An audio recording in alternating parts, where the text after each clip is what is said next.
ഏറ്റവും വലിയൊരു സമ്പത്താണ് മരിക്കുന്നത് വരെയുള്ള ഉത്സാഹവും ആനന്ദവും ആവേശവും. ഉത്സാഹവും ആനന്ദവും ആവേശവും ആർക്കാണ് നമുക്ക് തരാൻ സാധിക്കുക? പൊതുവെ നാം ഓരോരുത്തരും കരുതുന്നത് ചുറ്റുപാടിന് നമ്മെ ഉത്സാഹവും ആനന്ദവും ആവേശമൊക്കെ തരാൻ സാധിക്കും. ഒരുപക്ഷെ ഭാര്യ വിചാരിക്കും ഭർത്താവിന് തരാൻ സാധിക്കും, അച്ഛനും അമ്മയും വിചാരിക്കും മക്കളുണ്ടെങ്കിൽ ഉത്സാഹവും ആവേശമൊക്കെ ഉണ്ട്, അല്ലെങ്കിൽ മക്കൾ വിചാരിക്കും അച്ഛനും അമ്മയും ഉണ്ട്. ഇങ്ങനെ പരസ്പരം പ്രതീക്ഷ വെച്ച് പരസ്പരം മോഹങ്ങൾ വെച്ച് നാം ഓരോരുത്തരിൽ നിന്നും ഇതെല്ലാം യാചിക്കുന്നു.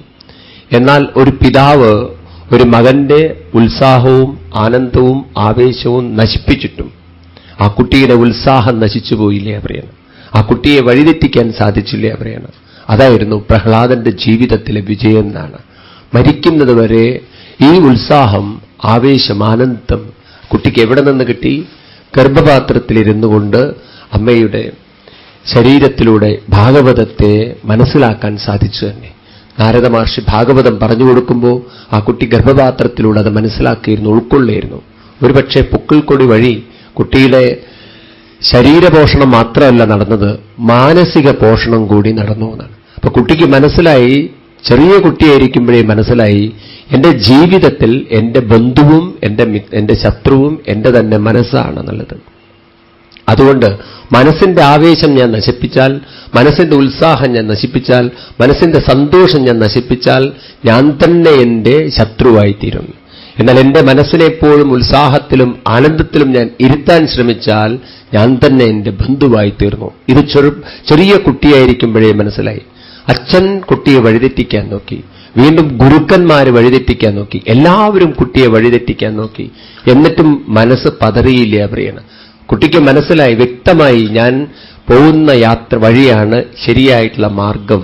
അതുകൊണ്ട് എന്നെ ആർക്കും തെറ്റിദ്ധരിപ്പിക്കാൻ സാധ്യമല്ല. പലപ്പോഴും നമ്മളെയൊക്കെ സമൂഹം ചുറ്റുപാട് സ്വാധീനിക്കാൻ കാരണം നമുക്ക് വ്യക്തമായൊരു ജീവിത വീക്ഷണമില്ലാത്തതുകൊണ്ടാണ്. അപ്പോഴാണ് മറ്റുള്ളവർ തളരുമ്പോൾ നമ്മൾ തളരുന്നത്, മറ്റുള്ളവർ കരയുമ്പോൾ നമ്മൾ കരയുന്നത്, മറ്റുള്ളവർ പരിഹസിക്കുമ്പോൾ നമുക്ക് ദുഃഖം വരുന്നത്, മറ്റുള്ളവർ അപമാനിക്കുമ്പോൾ നമുക്ക് വേദനകൾ വരുന്നത്. ഇതൊക്കെ മറ്റുള്ളവരാൽ നമുക്കുണ്ടാവാൻ കാരണം നമുക്ക് ആ വ്യക്തമായൊരു ജീവിതത്തിന്റെ ധാരണയില്ലാത്തതുകൊണ്ടാണ്. സാധാരണ സമൂഹം വിചാരിച്ചാൽ നമ്മളെ വേദനിപ്പിക്കാൻ സാധിക്കൂ എന്ന് നമ്മൾ ചോദിക്കേണ്ടതുണ്ട്.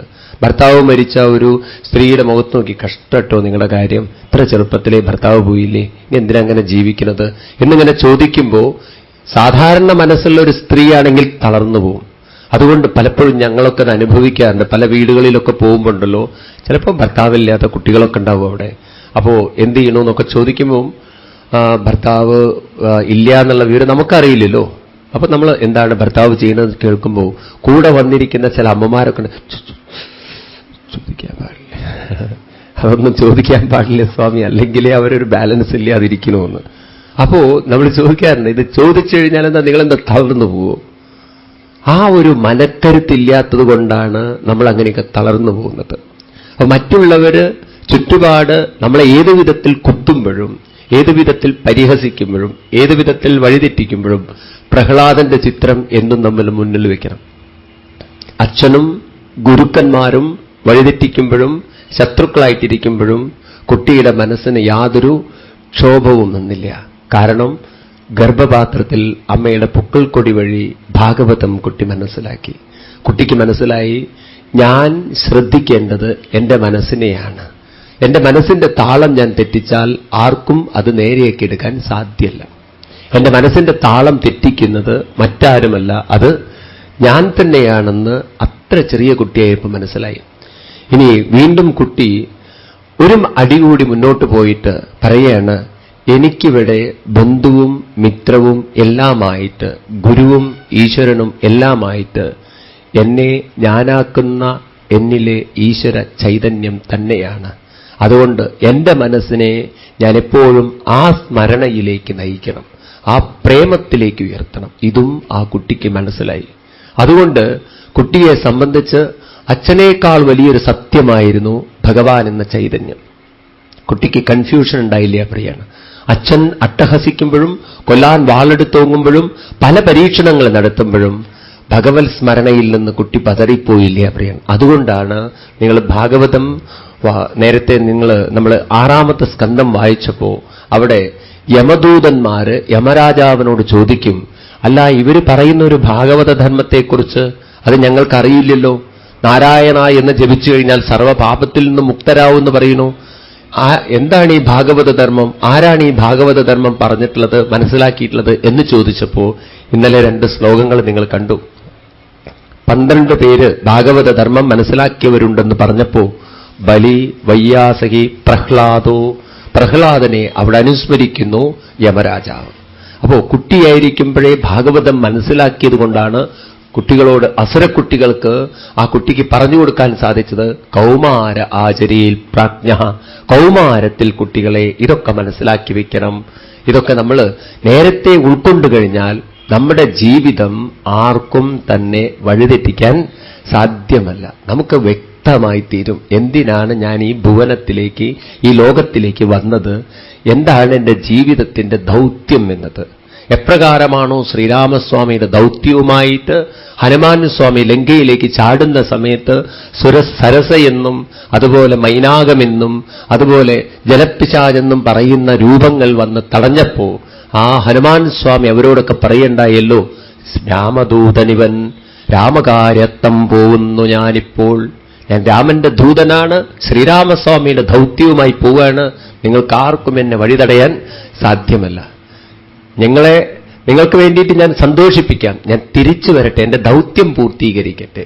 ഇതുപോലെ നമുക്കും പറയാൻ സാധിക്കും, ഞാൻ ഇങ്ങോട്ട് വന്നത് ദുഃഖിക്കാനോ കരയാനോ വിഷമിക്കാനോ തളരാനോ അവസരമാവാനോ അല്ല, മറിച്ച് മരിക്കുന്നത് വരെ ആനന്ദത്തിൽ, ഉത്സാഹത്തിൽ, ആവേശത്തിൽ, ഊർജത്തിൽ, ഉന്മേഷത്തിലൊക്കെ ജീവിക്കാനാണ്.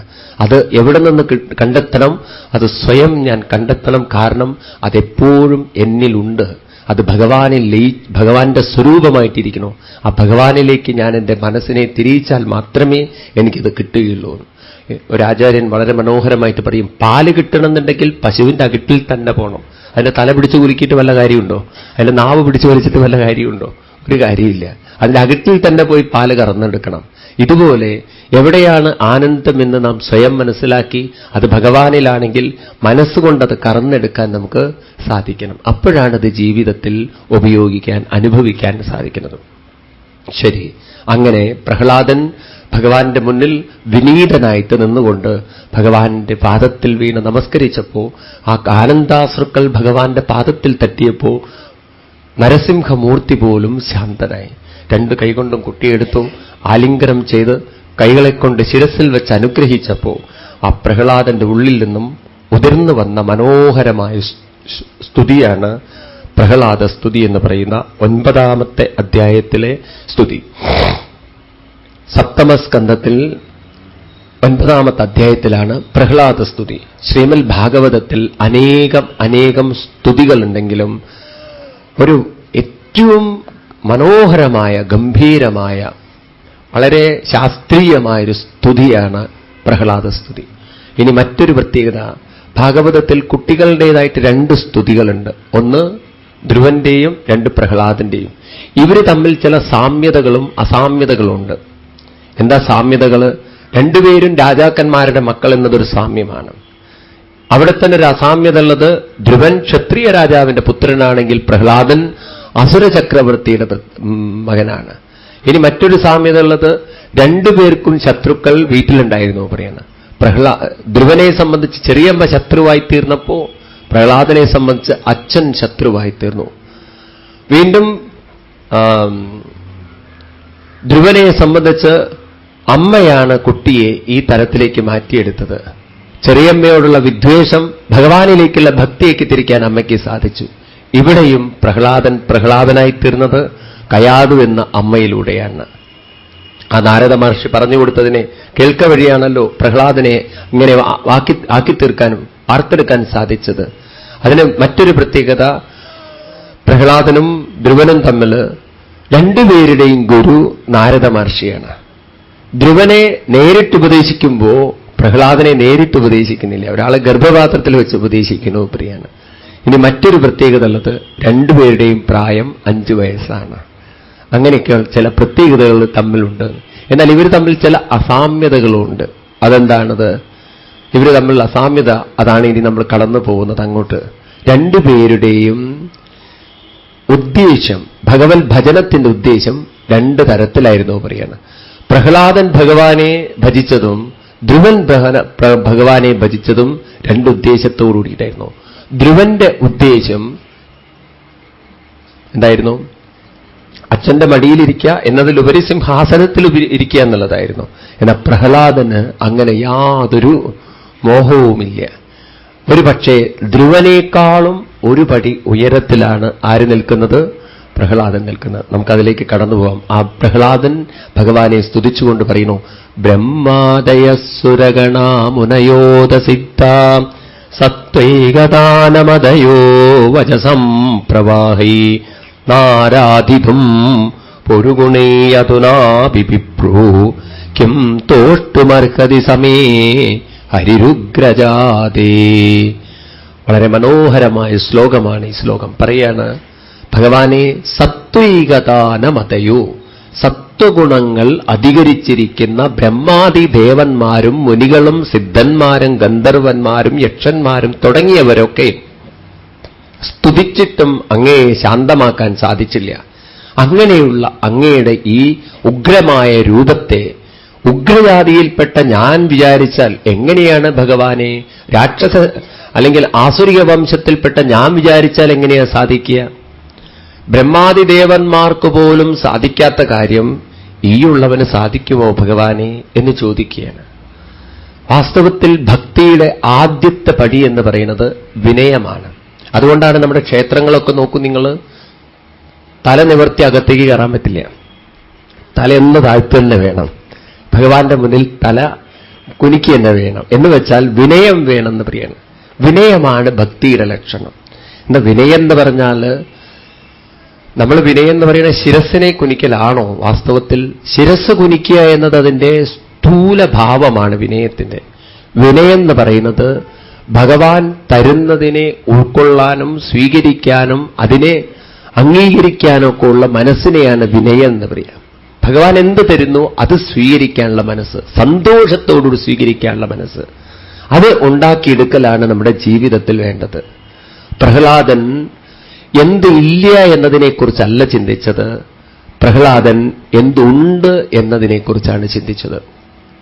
ധ്രുവൻ എന്തുണ്ട് എന്നതിനെക്കുറിച്ചല്ല ചിന്തിച്ചത്, ധ്രുവൻ ചിന്തിച്ചത് എന്താണ് ഇല്ലാത്തത് എന്നാണ്. വാസ്തവത്തിൽ നമ്മുടെയൊക്കെ ദുഃഖത്തിന് കാരണം ഉള്ളതിനെക്കുറിച്ചല്ല നമ്മൾ ചിന്തിക്കാറ്, മറിച്ച് ഇല്ലാത്തതിനെക്കുറിച്ച് പരാതികൾ പറയുന്നവരായിത്തീരുന്നു. ഭഗവാൻ നമുക്ക് എന്തെല്ലാം തന്നിട്ടുണ്ട്. ഈ ലോകത്തിലേക്ക് നമ്മൾ നോക്കുമ്പോഴാണ്, നമ്മളെ കമ്പയർ ചെയ്യുമ്പോഴാണ് നമുക്ക് മനസ്സിലാവുക, കാലുകളില്ലാത്തവരില്ലേ? നമുക്ക് കാലുകളുണ്ടല്ലോ ഈശ്വര. കൈകളില്ലാത്തവരില്ലേ? എനിക്ക് കൈകൾ തന്നിട്ടുണ്ടല്ലോ ഈശ്വര. മന്ദബുദ്ധിയുള്ളവരില്ലേ? എനിക്ക് ബുദ്ധി തന്നിട്ടുണ്ടല്ലോ ഈശ്വര. എനിക്ക് അച്ഛനെ തന്നിട്ടുണ്ടല്ലോ, അമ്മയെ തന്നിട്ടുണ്ടല്ലോ, ബന്ധുമിത്രാദികളെ തന്നിട്ടുണ്ടല്ലോ. ഇതൊക്കെ തന്നിട്ടില്ലേ? സ്നേഹിക്കാനുള്ളൊരു മനസ്സെനിക്ക് തന്നിട്ടില്ലേ? ഇതൊക്കെ തന്നിട്ടും ഇനിയും ഞാൻ പരാതി പറയുന്നു എങ്കിൽ നോക്കൂ, വാസ്തവത്തിൽ ഞാൻ യോഗ്യനാണോ ഇത് പറയാൻ? കൈകളില്ലാത്തവൻ എന്താ നമ്മളെ നോക്കി പറയാ? എത്ര ഭാഗ്യവാന്മാരാണ് അവര് എന്നല്ലേ പറയാ. കാലുകൾ ഇല്ലാത്തവൻ നമ്മളെ നോക്കിയിട്ട് എന്താ പറയാ? എത്ര ഭാഗ്യവാന്മാരല്ലേ നമ്മൾ എന്നല്ലേ പറയാ. ബുദ്ധിയില്ലാത്ത മന്ദബുദ്ധിയുള്ള ഒരു കുട്ടി നമ്മളെ നോക്കിയിട്ട് എന്താ പറയാ? ചിന്തിക്കും നിങ്ങൾ. പ്രസവിച്ച് അച്ഛനും അമ്മയും റോഡിന്റെ അരികിലോ അല്ലെങ്കിൽ അമ്പലത്തിന്റെയോ പള്ളിയുടെയോ മുന്നിൽ വലിച്ചെറിഞ്ഞു പോകുന്ന ഒരു കുട്ടി, അവൻ നമ്മളെ നോക്കിയിട്ട് എന്താ പറയാ? ചെറുപ്പത്തിലെ രോഗങ്ങൾ വന്നൊരു കുട്ടി നമ്മളെ നോക്കിയിട്ട് എന്താ പറയാ? ഇങ്ങനെ നമ്മളൊന്ന് കമ്പയർ ചെയ്യുന്ന സമയത്ത് നമുക്ക് കാണാം, നമ്മളൊക്കെ വാസ്തവത്തിൽ ഭാഗ്യം ചെയ്തവർ തന്നെയാണ്. കാരണം ഈശ്വര ഇതൊക്കെ നമുക്ക് തന്നിട്ടില്ലേ ഭഗവാൻ? എന്നിട്ടും നമ്മൾ അതിനെക്കൊണ്ട് വേണ്ട രീതിയിൽ പ്രയോജനപ്പെടുത്താതെ ഇനിയും കരയുകയാണ്, ദുഃഖിക്കുകയാണ്, വിഷമിക്കുകയാണ്, പരാതി പറയുകയാണെങ്കിൽ ആർക്ക് നമ്മുടെ പരാതികളെ പരിഹരിക്കാൻ സാധിക്കും? അതിനെന്താ നമ്മളെ കുറ്റം പറഞ്ഞിട്ട് കാര്യമില്ല.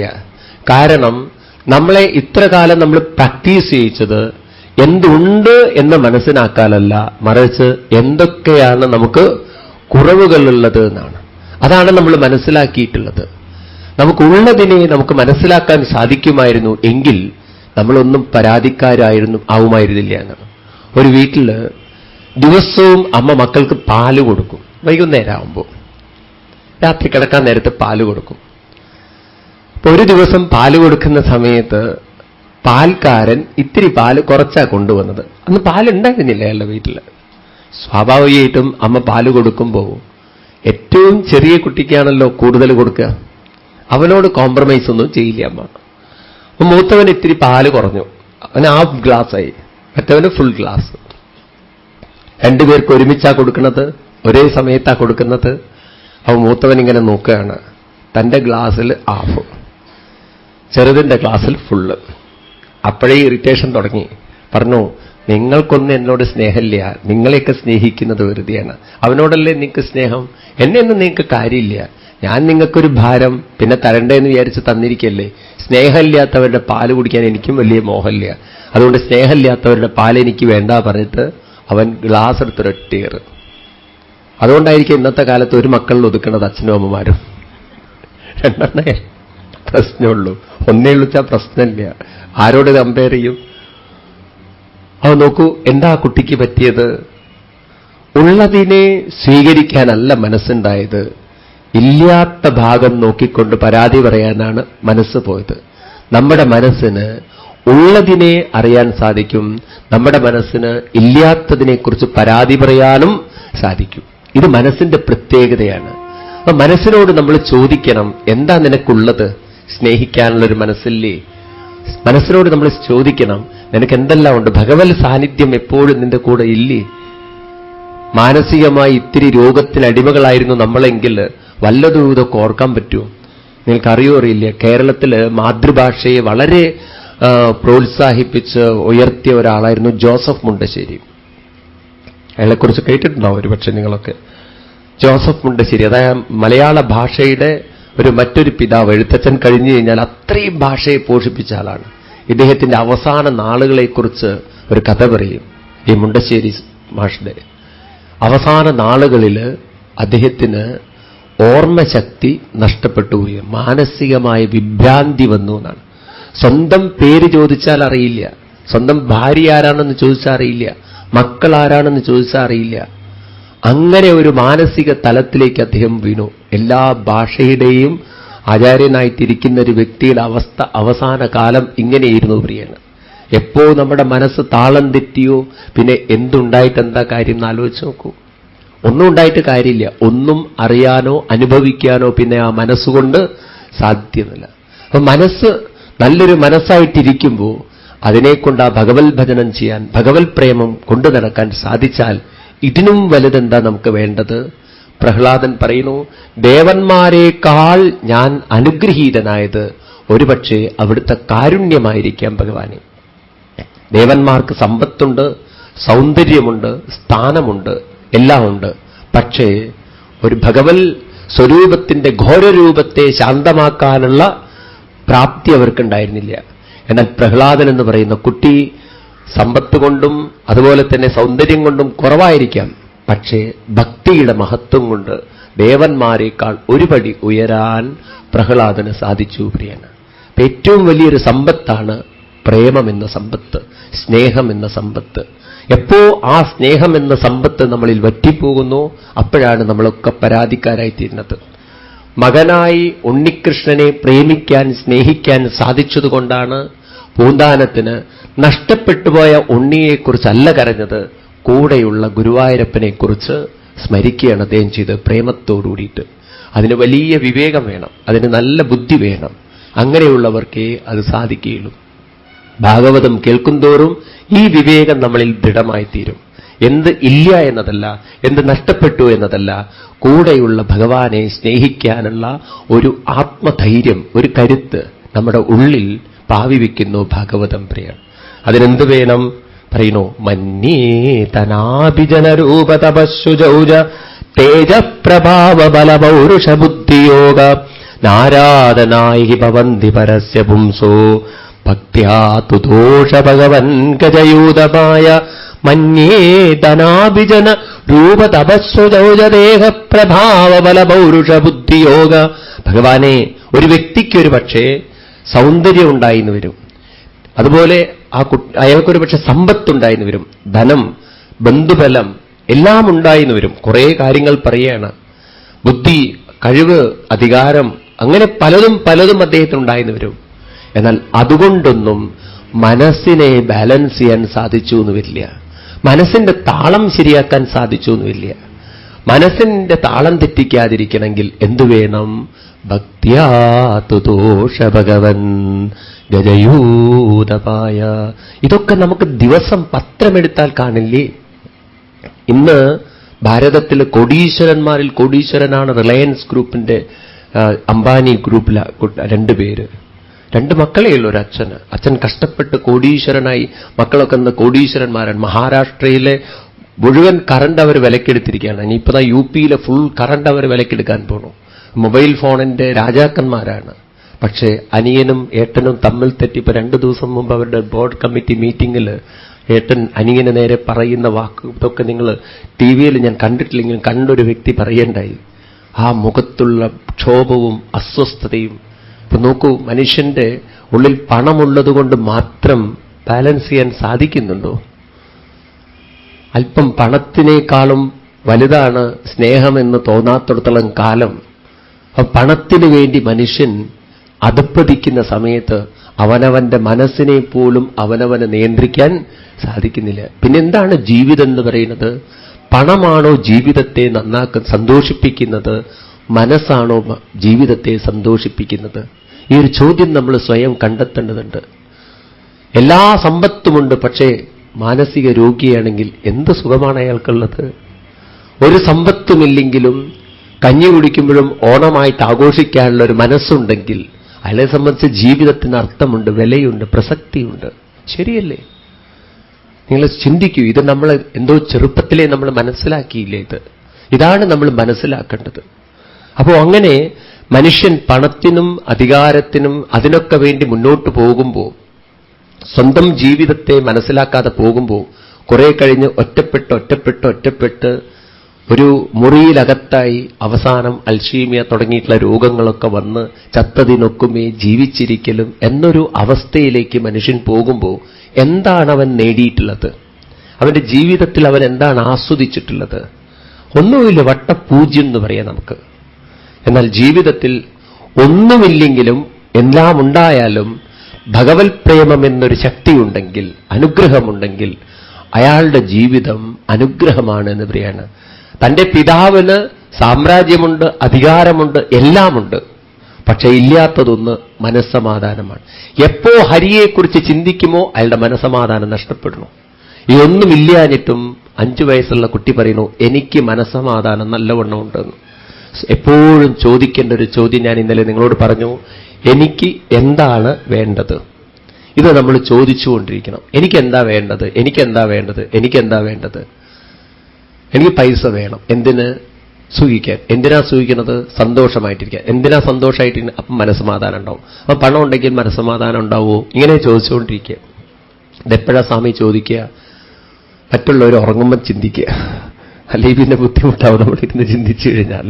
അപ്പൊ ഇങ്ങനെ സ്വയം ചിന്തിച്ചാൽ ഇതിനൊക്കെ ഉത്തരങ്ങൾ നമുക്ക് തന്നെ കണ്ടെത്താവുന്നതേ ഉള്ളൂ.